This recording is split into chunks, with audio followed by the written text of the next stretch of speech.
are listening to the Balancing Act podcast. Here's your hosts, Jamie Wonko and Joe Vitale.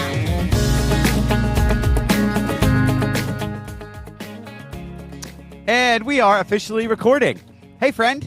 Hello. Well, today's an exciting day.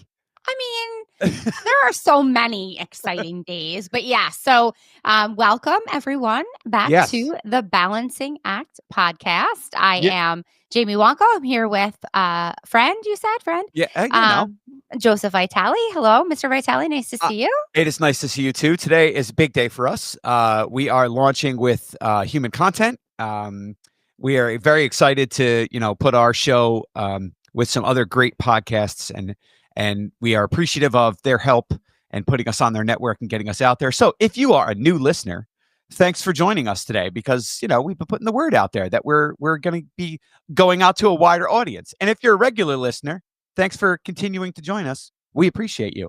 And because it is such a special day, we are going to try not to fangirl too much. And because it's impossible. It's impossible. That's because it is such a special day, we have one of our first guests from our first season. We're going to bring him in right now. Dr. Tyler Tarver, thank you very much for joining us once again. We wanted to jump right into it with you. Our first two-time guest, ladies and gentlemen. Dr. Tarver, thanks a lot for joining us again. Thank you all so much for having me. Look at us. We're doing it. We're doing it. I know we're doing still doing it. It's like, it's a thing. It's a whole thing. It's an Eagles reunion tour. Yeah, exactly. I'm sure all, if we watch, if we went back to the first time that we had you on, I would say most of the time I was like in stunned silence in all the best ways. I was so really just such a student in that moment of so many things that I had never heard of or thought of before. So I know, you're going to bring us all kinds of good information again today. And it's so great to see you. Yeah, we are so excited. That's the nicest thing anyone's ever said to me in 2025. Thank you so much. It's been so long in 2025.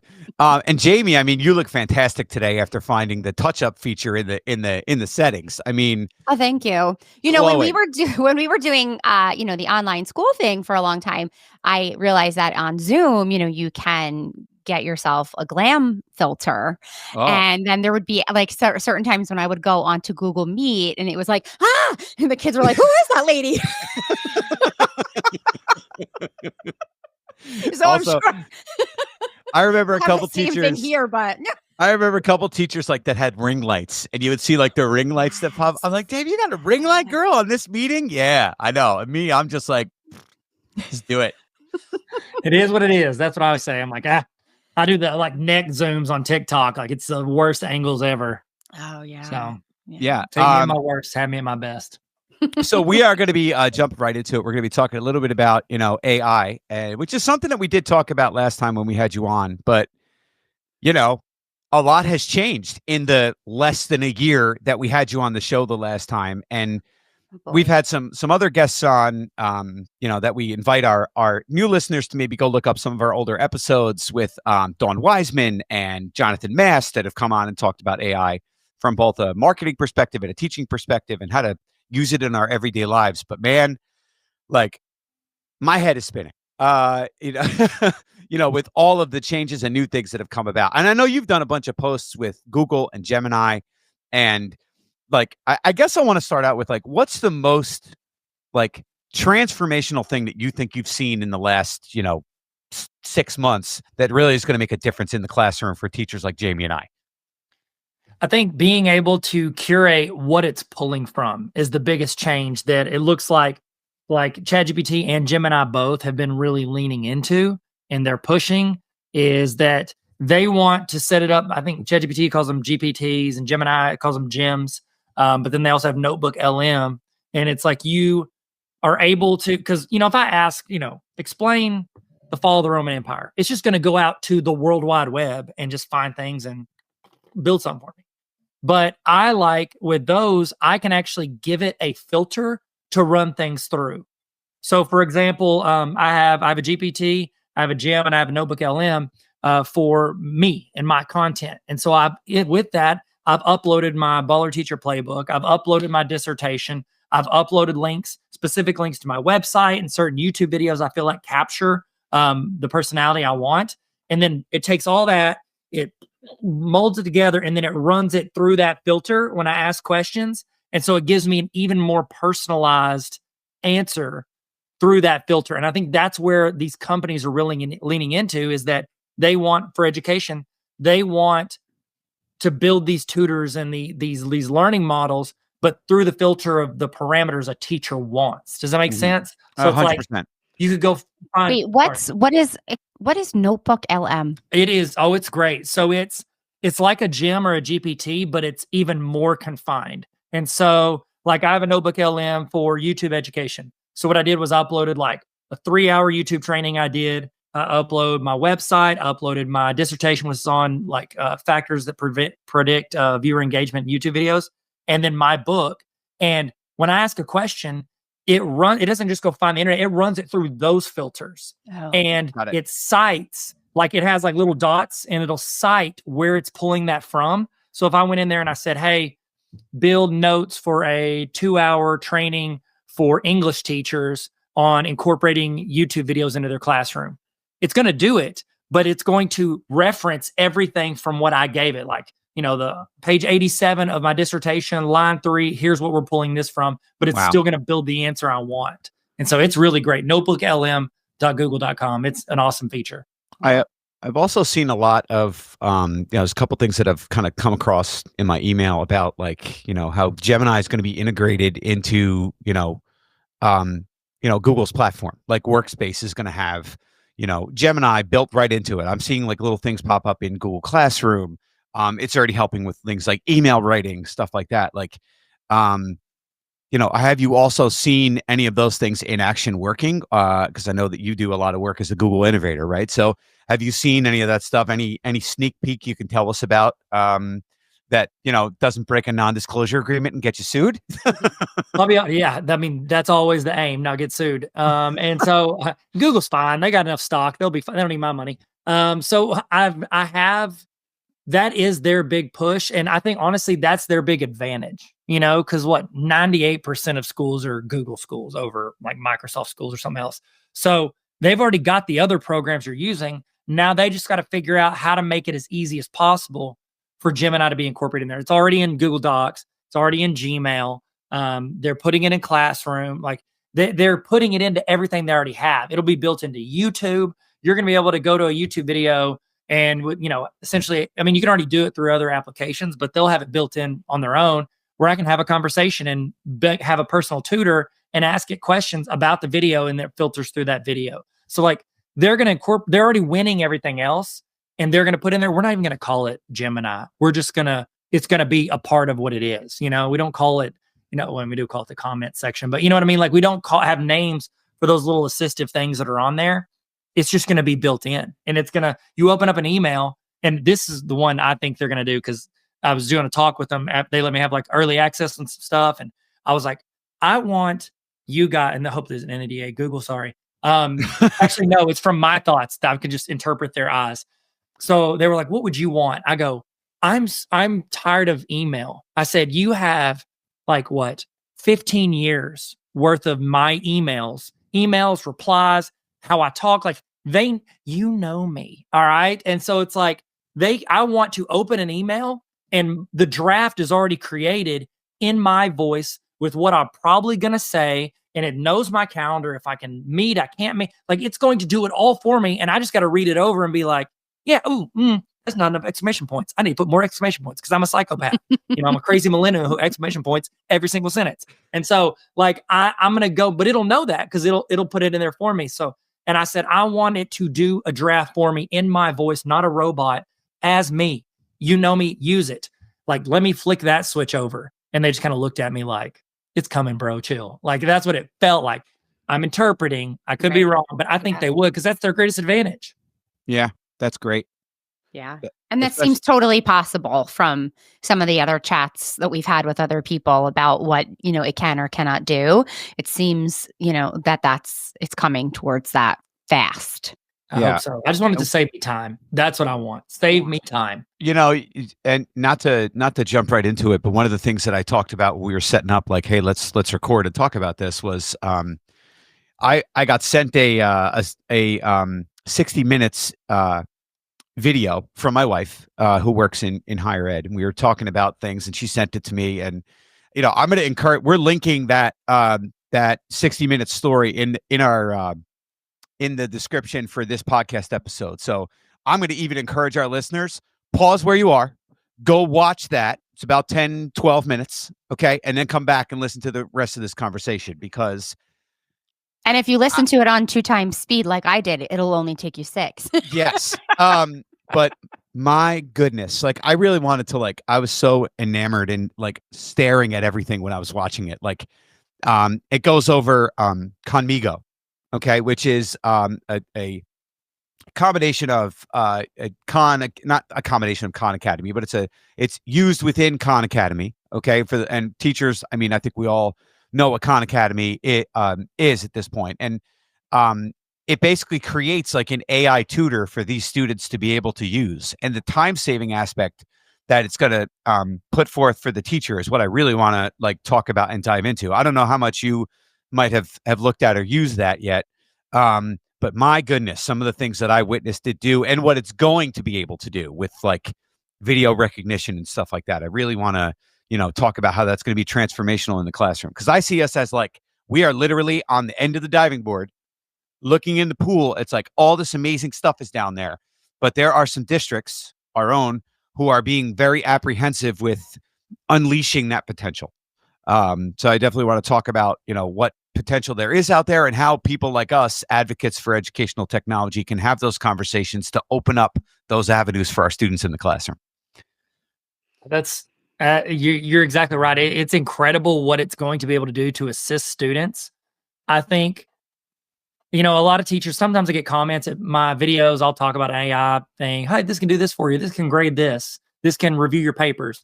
And every now and then it bounces out of the teacher algorithm, and somebody's like, "This is why we don't need teachers. You're losing a job." Blah blah blah.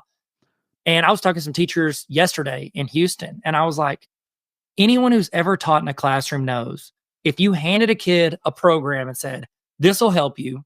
Here's the assignments. Go learn. You're done in May." They're not going to look at it until 4 days before it's due. Yep. And then they're just going to have it do it for them, not help them, but do it for them. So the most important part of the process, teachers, the most important part of being a teacher was, I have all this knowledge and then I have to make it understandable for these kids to learn. Hopefully they're taking notes. Now, with the access to these little remote controls in our pocket, these phones have all the information in the world because the internet. And then it can synthesize it because of ChatGPT. They have access to it, but it's not like kids are going out and searching for, hey, give me the top 10 reasons for why the Revolutionary War started. They're watching Snapchat, TikTok, they're going to go to the thing that's that causes them the least level of resistance. We now need teachers to guide this process. Our teachers aren't Encyclopedia Britannicas anymore. We are guiding the process, this link. We are the bridge between students, these young people, these young learners, and what they need to learn. And then we have to bridge that using this technology, because when they're employed, their employer wants them to use this technology. Mm-hmm. Where in any job, name a job, even as teachers, does your principal walk into your classroom and they go, "Hey, I need you to prepare a lesson plan for your next class. You have exactly 30 minutes. You can't look at any other resources. You can't use any of your notebooks or your books. You can't use the internet, and you cannot call and ask for help for anybody else. Whatever you get is what I'm going to be of value." No, they want you to use every resource possible, and you have to it's not just and you wouldn't be the best teacher if you just copy pasted a lesson plan and said, "Here you go. I got this on TPT.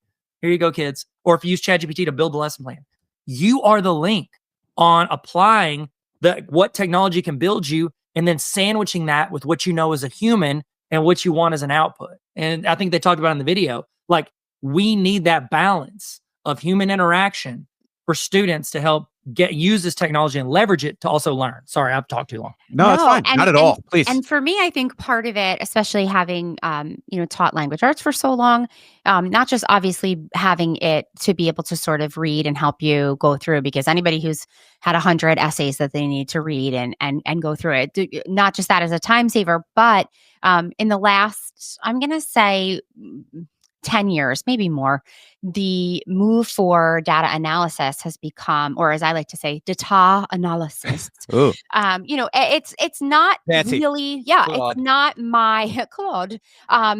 It's not really my. I'm sorry, it just makes me laugh so much because it was like, are you saying Claude or Claude, like a Frenchman? But we got it, Claude. But the idea that, especially in the 60 Minutes clip, that the teacher was able to see instantly how the child was looking, searching, Oh my God. Yeah. understanding, not understanding.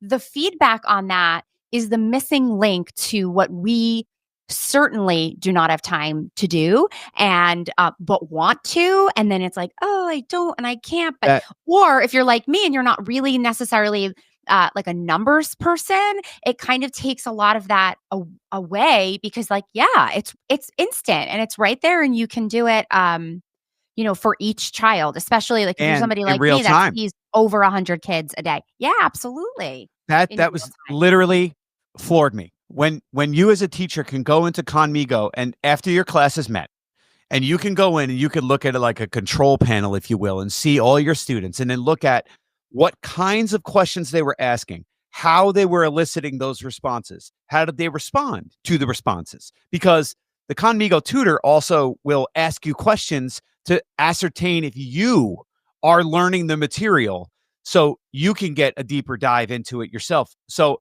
a teacher can go, oh, you know what? Johnny Smith, he's good. He's asked those questions. I know where his pathway. But, Susie Jones, I saw her really asking a lot of the same questions, and I think she was stuck. So I really need to meet with her. Number one, I hate using this phrase, game changer. Okay. That to me is a game changer because now it allows me to go right to those students and focus my energy. Number two, which we talked about, like there was an English teacher that was talking about, if you just gave 10 minutes of feedback on the first draft of 100 students' essays, that's 17 hours. Like you can save a teacher 17 hours where they could then be focusing on other very important things within their job and still give the student the individualized, specific feedback they need to be a better writer. It was just, it's an amazing concept to me, but one that I'm very excited about, but I really want to see it in action, to see how it's going to work, on the daily. Think about it this way too. If you have a program that's analyzing the questions those students are asking and where they're getting stuck, like at some point it's going to, like as a teacher, yes, I could look and analyze, but then now that's more time where I'm looking at it. It's going to get to the point where the system's going to go, hey, little Johnny's having issues with this. Sally just figured that out. Why don't you ask Sally to walk over there and help Johnny with what she just learned? Mm-hmm. Like it's going to help start mixing, or, hey, these 4 students are having issues with this. These 5 students can move ahead. Why don't you group them together? Like it'll give you suggestions and start learning your students and where they're at. And then you can be like, as a human, be like, oh, little Johnny and Sally just broke up last week. I'm going to put them in the same. You like use the human element as well, but then you go help that group, or this group needs the most attention because they're stuck on a pretty vital part. Like it's going to be able to even guide you in how you help. And then you can use that. So I think it's going to be incredible. Yeah, it really was eye-opening to me. And I had not really, like, I've just been sent, my algorithm, all this stuff pops up on Instagram. And really it's just dipping my toe in the water with all this stuff. Like when we had another guest on, Dawn Wiseman, where she was showing us about she used Magic School just as an example. As an example to like show us how to differentiate at the drop of a hat.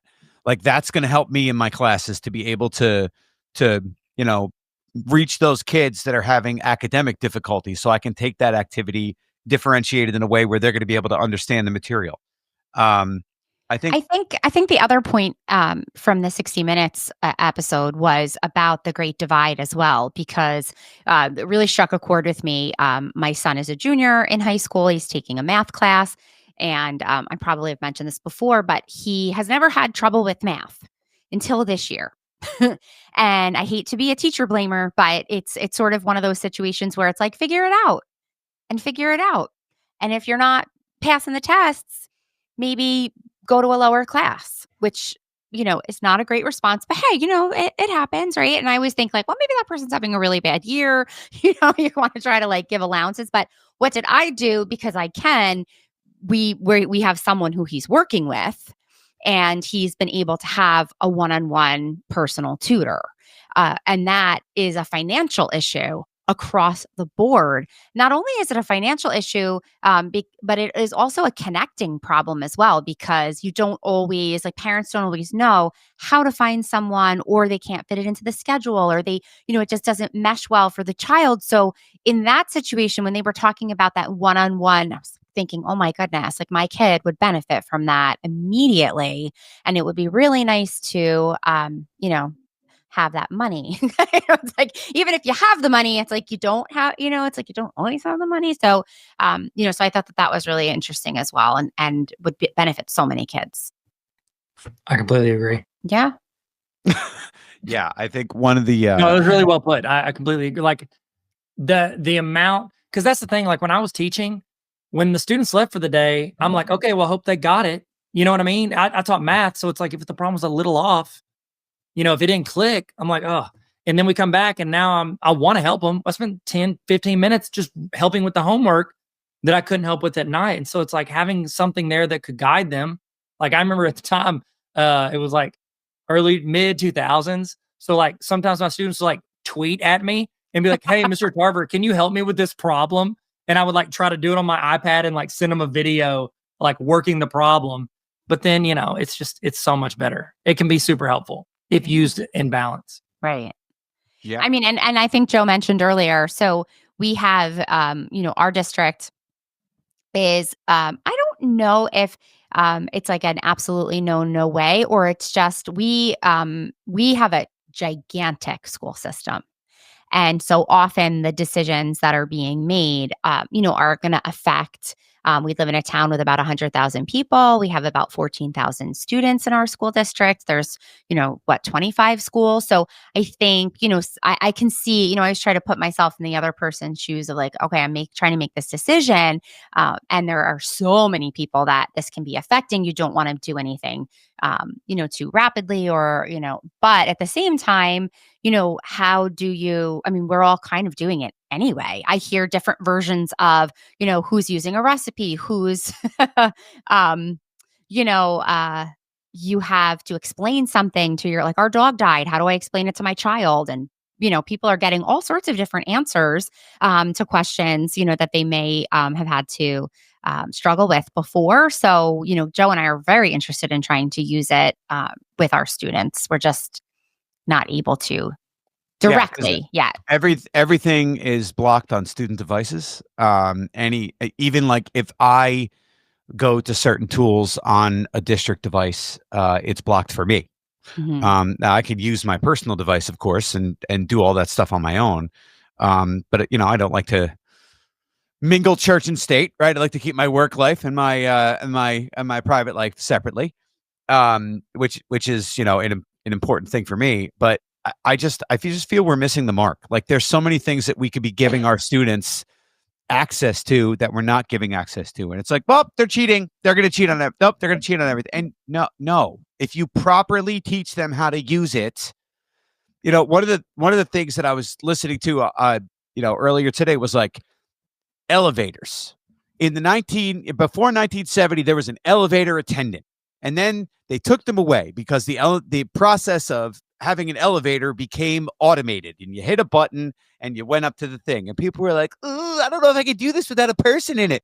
Like, why are we afraid to open up the doors and allow students to use this stuff? That's my biggest concern right now, and I don't know the answer to that. That's my biggest problem. Sorry. Go ahead. No, please go right ahead. But if a school blocks it you're not blocking it for the students. Like they don't all have cell phones with data plans and home Wi-Fi. Like you're blocking it for the kids whose parents can't afford data plans. That's who you're blocking it for. So it's inequity again. Like why wouldn't we try to train them to use it responsibly instead of using it behind our back? And I think that's one of the biggest issues. And I talked to teachers yesterday, and you got English departments who are terrified because they've only seen it used for bad. And you've got other departments that are like, I use it every day. And I tell my students, like, it's all about communication. You communicate with the students. Hey, we don't need to use it on this because I need you to learn to build an outline on your own. But we'll use it on the next thing when I have it proofread your stuff before you turn in the final draft. Like, you have to communicate. Yeah. If we act like it doesn't exist, it's the Wild West for them, and they're going to use it incorrectly. Like there was a study done, about YouTube as an educational tool. Over 90% of students in classes use YouTube to help them with that class, whether the teacher ever mentions it ever at all. Over 90% use YouTube. Over 50% use TikTok to help them learn. That was for math, was that study. They're going to TikTok to learn. The studies also showed students are more successful when a teacher guides them in how to find the correct resources.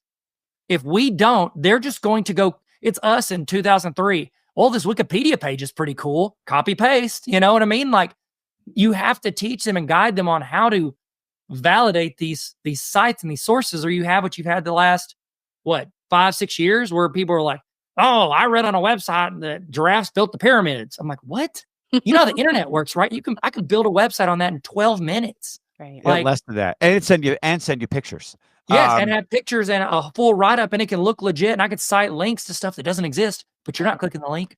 Like, yeah, I mean, you have to show people how to find valid resources, or else they're going to be misinformed because they don't know how to find legitimate sources. And I wanted to use it for we do a project in district where kids create like a community project, and they figure like, okay, here's something I want to improve, and here's what I'm going to do. And I wanted them to like take that and be like, okay, evaluate my project.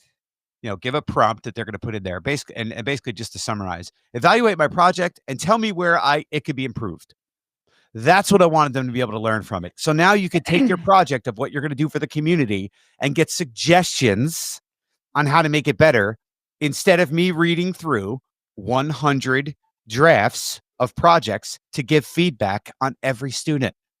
Like, we're literally talking about time. We're talking about like teachers that have more and more demands that are put on their schedule, and more things that are sucking the time out of their regular day. If we can give students a way to learn this stuff on their own, to problem solve, it's going to make it better for everyone. But it's never going to replace us. No, and it doesn't come to them naturally. It's definitely a maturity issue, and something that you need to learn throughout your school career. But yes, from the adults, I'm teaching a language arts class, and we were reading a novel. We had listened to some of the chapters through YouTube as we went through the novel together. So now we start a new novel, like lit circles, 4 different groups in the class, and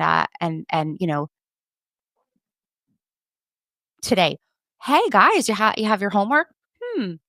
I left my book at school. I said, well, but didn't you think that you should maybe have used YouTube? I mean, you saw me use YouTube to find many books. We've listened to them. We've talked about them. There was a couple kids. They looked at me like, I'm allowed. It's like, yes, but and so people just automatically want to think like they're just going to do anything and they'll get out of it, and it's like, not really. They do really need the adult communication and the reminders and the talking, and guidance is that huge part that is, that the disconnect there. And I said, so if you forget your book again, we all know what we're going to be doing. And I don't know. Maybe they're not. Maybe they're not. But at least you have options. They don't think that way.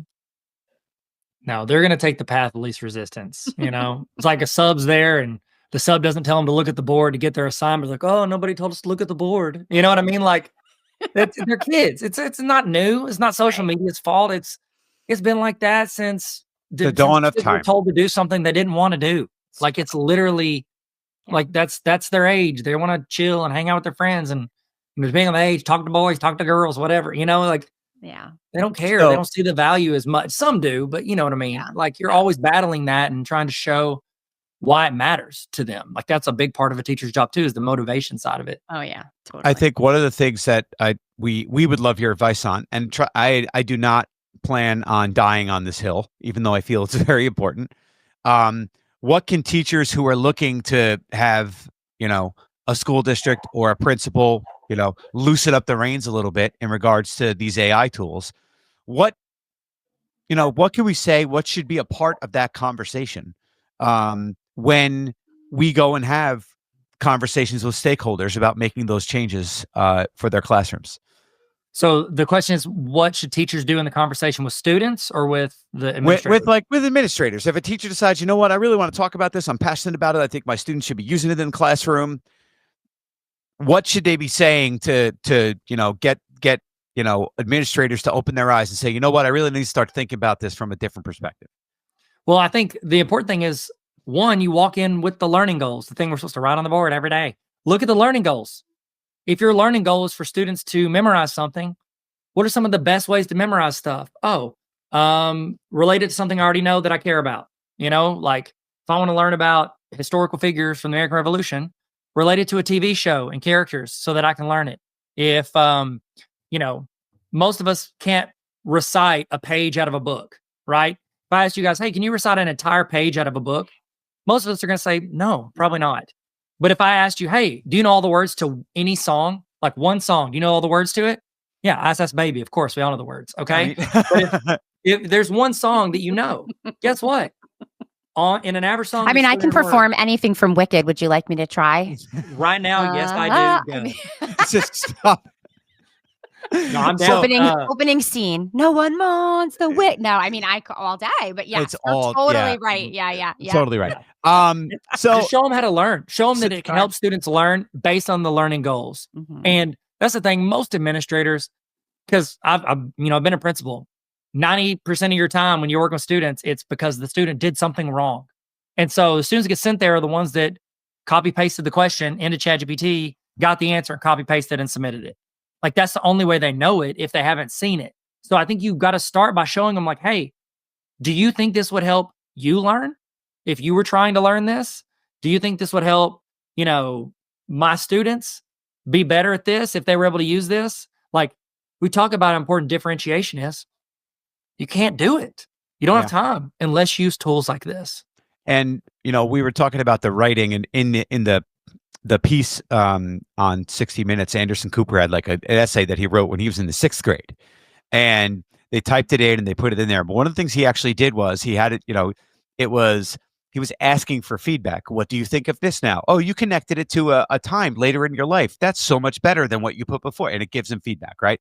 So one of the other things that was in there was purposefully, he went to ChatGPT and said, write me a paragraph about this. And then he took it and he copied it and he pasted it. And the teacher's able to see that they pasted, 66 characters in X amount of seconds. But it also says that that's like a critical negative check mark when the student would go and hand that in. So it's starting to be able to flag certain passages, but we also know that there's like issues with that.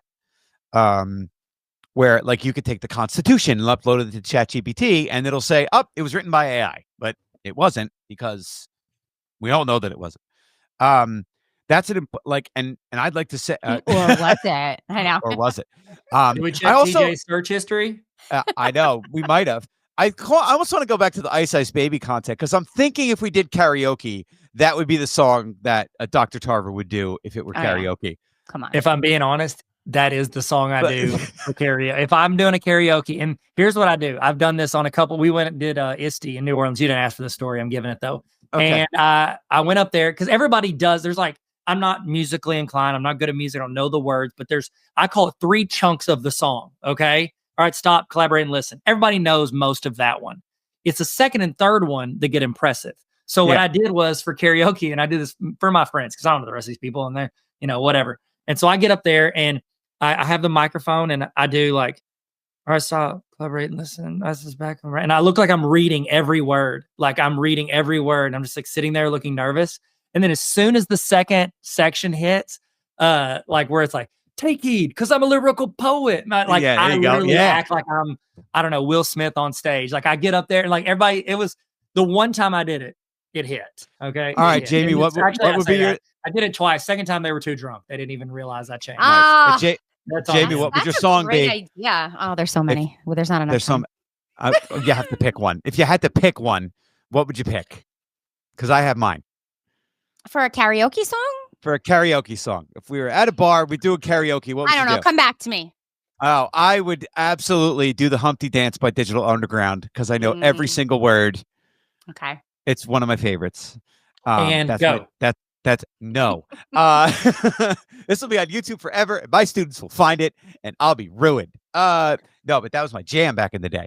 That's a good song. Yeah, it's a very good song.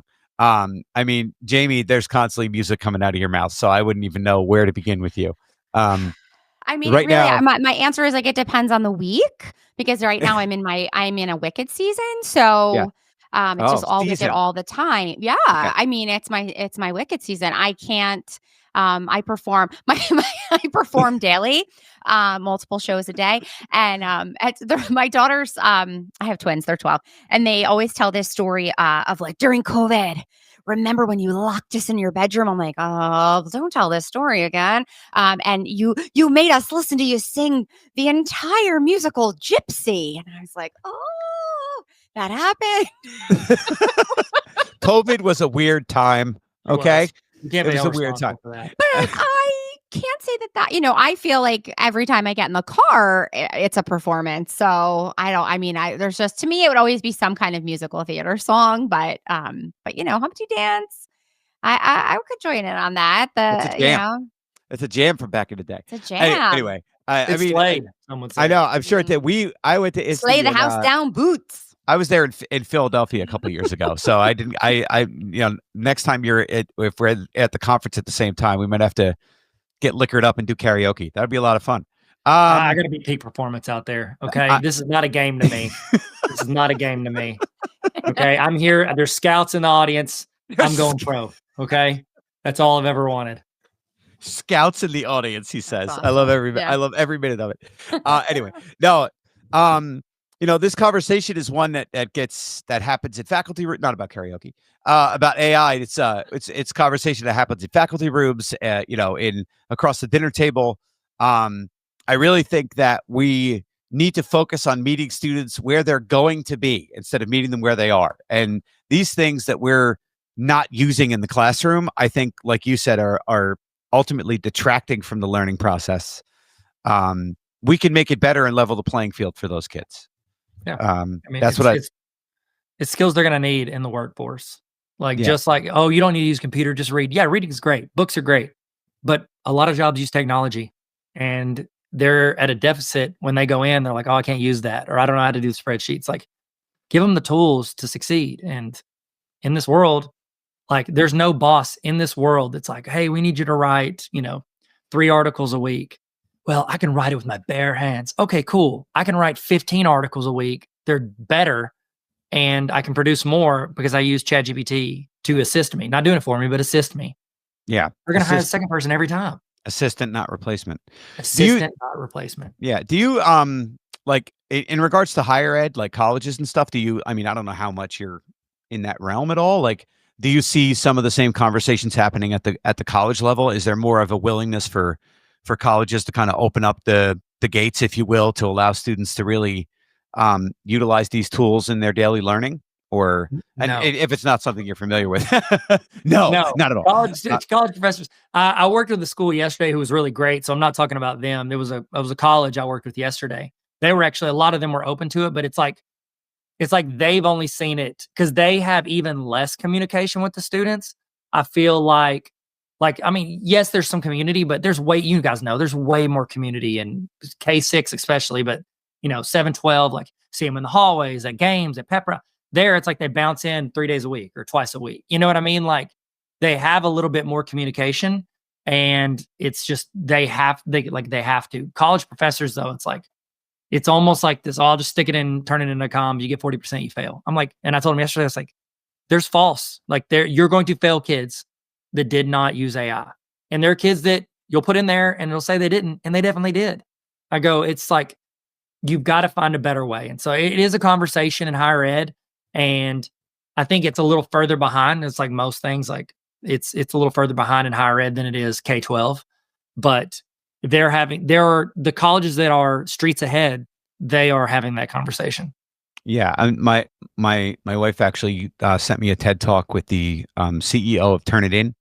That their platform is, I think, one of the only ones right now that can detect with some certainty things that are submitted using AI tools. At the same time, he openly said, like, but that's not going to last forever because the machine is learning. We also in New Jersey come from the land of drones. So like we have machines everywhere that could be learning about us. So it's not a frightening proposition to me. It's just one where like we really need to get on the pulse of what's happening and teach students how they're going to use it better to assist them in their daily learning. That's the bottom line. So yeah. For them and for us. Yeah. 100%. Yeah. Well, buddy, let me tell you something. It was such a pleasure having you back here for our being our second time guest. Now you'll have, there it is. I love it. I also enjoy the fact that you have a Michael Jordan poster on your wall. He's the GOAT. Let's just make sure that we know that from Jamie Sports Ball. You know all these things. So it's. Do you want me to sing like Mike from Channel 1 when I was in 8th grade? I want to be like Mike. I never wanted something more than to hear you right now.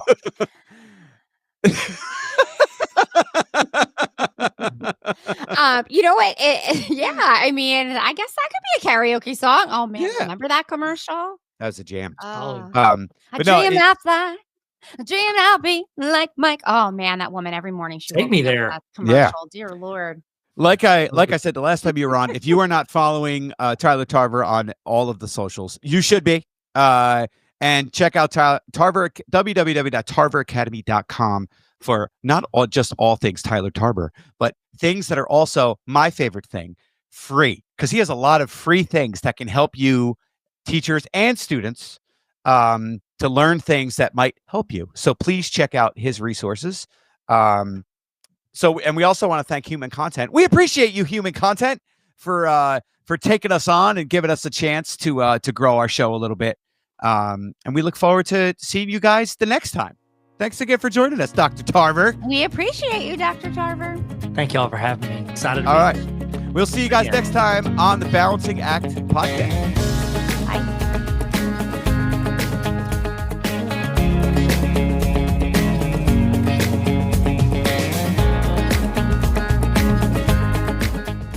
Look for the Balancing Act podcast every week on your favorite podcast platform. New episodes drop every Tuesday. Thank you for being a part of our audience. We appreciate you.